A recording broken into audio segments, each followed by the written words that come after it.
Parang nadadali ako ng mga ginagagawa ko, mga expert na yan, ha? Ayaw mo ka tattoo, ha? Anong pangkat ka? BCJ po. Ano no? BCJ. Bata City Jail. Opo. Hindi ka naman masamang tao. Hindi po. Dati? Dati po. Ngayon, bago na po. Dati. Ngayon, anong ginagawa mo? Malakal po.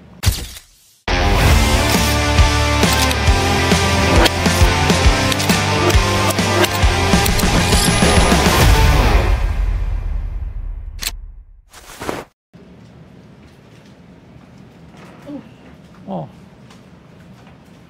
Sige po. Sige, Ito, So, medyo naiiyak si tatay. ano iyak, sir? Siguro na po ito. Pwede ba lagay natin? Kasi hindi Sige, lagyan natin, Mike. siya maintindihan eh. kuya, taga saan ka? Pagkapaho po. May pa. Paho. Project. Basta may paho kaliwa po. May paho kaliwa, hindi sa kanan. Ha? Opo. Ah. Hula ko, langangalakal ka. Opo. Ayaw mo ka tattoo, ha? Anong pangkat ka? BCJ po. Ano no? BCJ. Bata City Jail. Opo. Okay.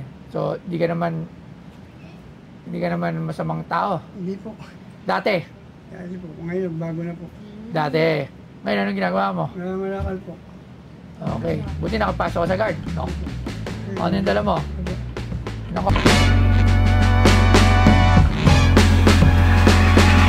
Ang Kalakaua coinage ay isang hanay ng mga pilak na barya ng kaharian ng Hawaii na may petsang 1883 na pinahintulutang palakasin ang pagmamataas ng Hawaiian sa pamamagitan ng pagbibigay sa kaharian ng sarili nitong pera. Ang mga ito ay dinisenyo ni Charles E. Barber, Chief Engraver ng United States Bureau of the Mint, at na-struck sa San Francisco Mint. Sumang-ayon ang gobyerno na gamitin ang mahigit kalahati ng coinage bilang backing para sa papel na pera, na nagpatuloy hanggang sa nagsimula ang mas magandang panahon ng ekonomiya noong 1885, na natili sila sa daloy ng komersyo sa mga isla hanggang sa umatras noong 1903, pagkatapos na maging teritoryo ng US ang Hawaii. Ito po na isang 1,000. Ano ba to? Ano lang. Diretso na siya, no?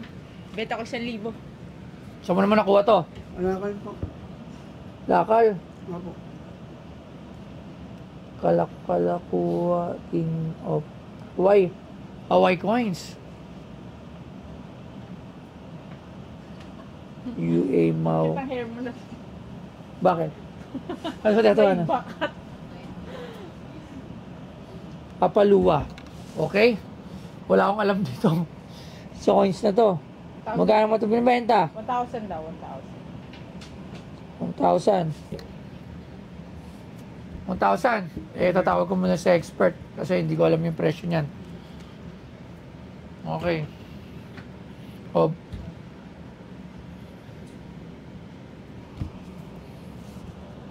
Minsan talaga may pera sa basura. Yes, totoo.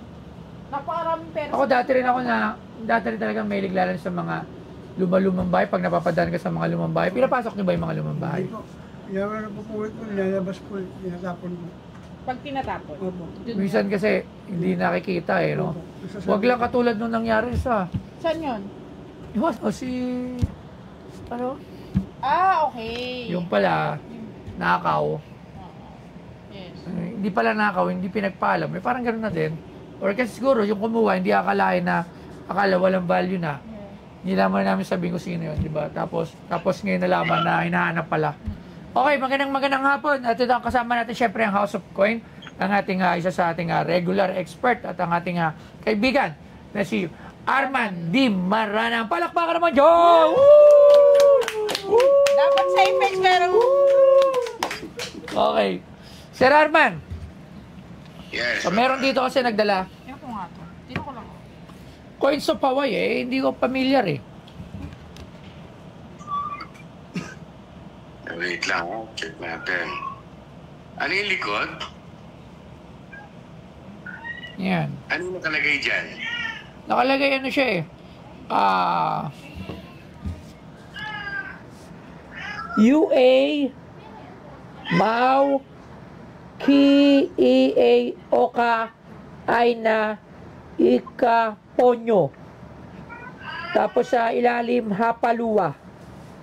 Oh, pariyan ng Hawaii.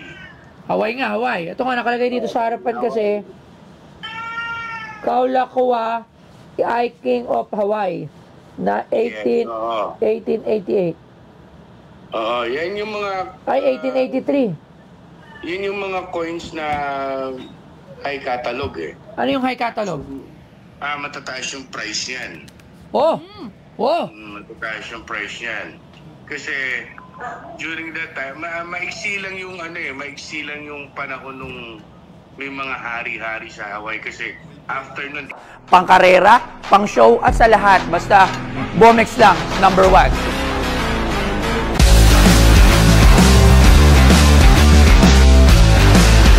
Pag ito nakakabit sa motor nyo, kalokohang hindi mapapalingon. Kaya kung may angkas yung kasabayan yung motor tapos hindi siya naka-Bomex, lilipat ang jowa nun. Pasok to sa lahat ng konsepto na nais nyo. At pwedeng pang-trabaho, pwedeng pang-karera, at pwedeng pang-show. Dito lang yan sa Bomex. Si Toy Tumamen, geng, Bomex. iba nasakop na sila ng Amerikano. Yun. So, yung coins na yan, karamihan dyan, kakaunti lang or hindi ko sure kung kaunti lang yung nakasurvive. Pero, yun yung mga sought after ng mga kolektor. Tibay, Yeah. brother, tibay oh. No, tibay siya. No, pakita ko sa iyo ang nagbebenta sa akin. Kapila. Okay. Ayos. Ayos. Magkano yung ganito?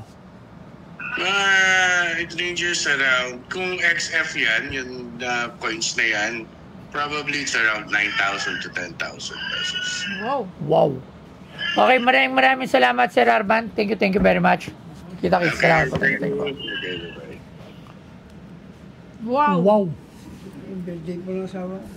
Birthday today. Wow, may asawa ka ngayon. Sa bahay po. May anak kayo. Opo. Ilan taon? Ayun po, 13. Saka 7. Ba't Wow. parang naiiyak si ano ko? Tibay ha. Okay. Di ba magkano mo binibenta? Hindi po. 1,000. Ay, 1,000 pa ba? 1,000. Uy, grabe ka naman. Huwag ganun. Baka maaga tayong kunin. 1,000 eh. Hindi. Oh. Siyempre, hindi niya naman alam yung presyo. Tayo dito ay isang... Eh, di ko rin alam ang presyo. Dapat pala, pag hindi ko alam yung presyo, hindi ko natuwa tag-expert. Paano kung ano? Wala nang... Okay lang, 1,000 lang naman eh. Hindi masyado mabigat. Dapat pala mali eh, no? Mali. Parang nadadali ako ng mga ginagagawa ko, mga expert na yan, ha? Magkano? 1,000 mo ibenta? Sige. 1,1. Hindi. Ang presyon kasi naman sa mga 9,000, syempre kailangan kong, Oh my God. kailangan ko ng may, tutubuin ako. Hindi ko pwedeng bilhin na 9,000 kasi, wala ako tutubuin, Yes. di ba? So tingin ko para may tubuin ako dito, 1,500. O, di malaki tubo ko. O, tama. Hindi, 4,500.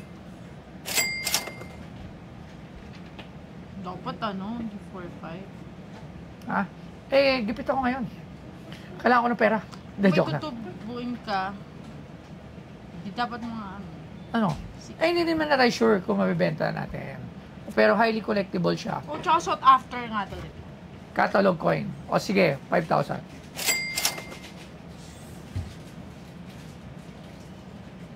Tanong ko lang, ba't ka napunta sa loob? Sa ano po, robbery po dati. Robbery. O eh, sabi Hindi po. Dati po yun, robbery! iniwasan ko na po yun. Wala Kailan yung huli? Yung ano po, Last month? ano po yun ay 2000, ano po yun, 1 po yun. 2000? 2001. Matagal na po. 2001. Ah, 2000. Nagbabago naman ng tao, sa Wala naman ako sinabi, hindi nagbabago. Ikaw naman, defensive ka naman. Kasi mahirap po sa loob eh. Gano'n ka katagal sa loob? Ano po, 6 na taon po. Kailan ka lumaya? 2007, gano'n. 2000. Bago na rin po. Tapos after nun, Nagbago na may po. kaso ka ulit. Wala po, nangangalakan na lang po ako. Kahit nga ako dati, di ba, nakwento nga dati, nang snatch nga ako eh. Nakwento nga yun sa Tony Talks dati, nung bibisyo ako, harap ang bisyo ko, nang snatch ako, di ba? Yung mga gayon, natural, pero nagbabago. Ikaw, ano ba yung ninakaw mo? Dati, Yung cellphone po. cellphone? In-snatch? O in-snatch mo? Pag nang-snatch ka pala, 6 years na ang kulong. Depende po din sa, talaga. ano, kaso Depende. Sa attorney po. Samantala yung mga nagnakaw sa shop ko, ng mga shoutout nga pala sa inyo. Shoutout pala Hindi sa pa mga rin kayo nakakulong. Shoutout pala sa lahat ng mga Hinihintay nagnanakaw ko. dyan. Okay. Cellphone, 2001. 2001? Eh di mga Nokia pa yan. Opo, mga ko yan. May mga luma-luma pa yan. Eh bak, tama nakasabayan kita ng snatch.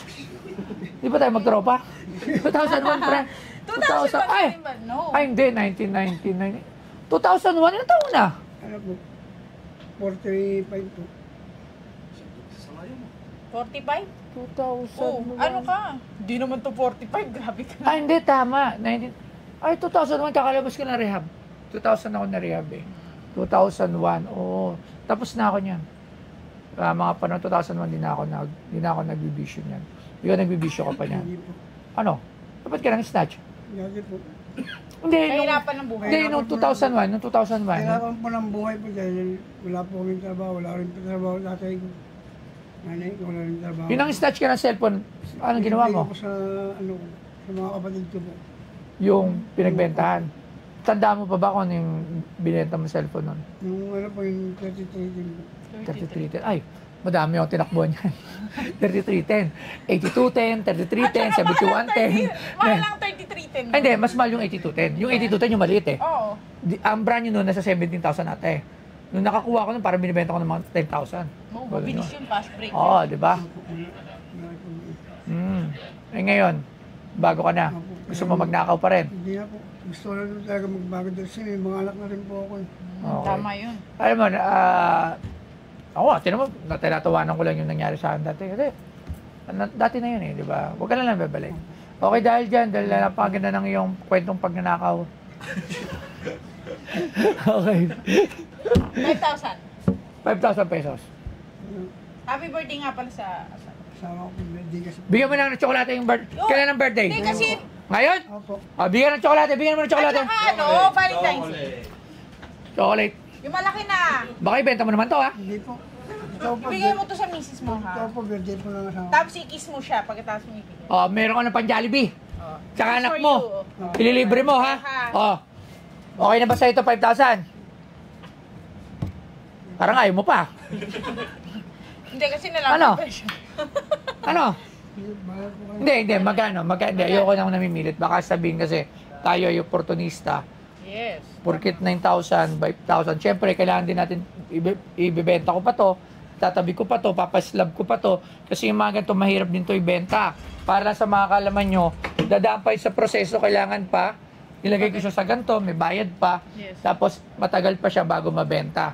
Ganon yung kalakaran, hindi katulad nyo. Ito, pagdating mo rito, babayaran na kita agad, di ba? So, hindi ko naman pinapwersa, pwede mo naman din ibenta sa iba, or hindi. Ano, 5,000 pesos. Okay na. May pan-Jollibee ka na. Ha? O. Yan kita. 1, 2, 3, 4. O, 5,000. Pumirma ka din doon sa opisina kasi kailangan may pirmahan ka. At ano. Tapos, huwag ka nang, Yung mic na. huwag ka nang, yung pa, makasuwa ka pa. Ka na yan. Ha? Ha? Ha? Ha? O, sige, maraming salamat, brother. Thank you. Eh, ako po si Roland Pinera po, nakapulit pa ako ng coins. Benta ko po rito. Ako po nangangalakal po. Pumunta po ako rito kay Bastoyo po para makibenta pa yung coins. Nag-aalap ako sa asawa ko po, happy birthday.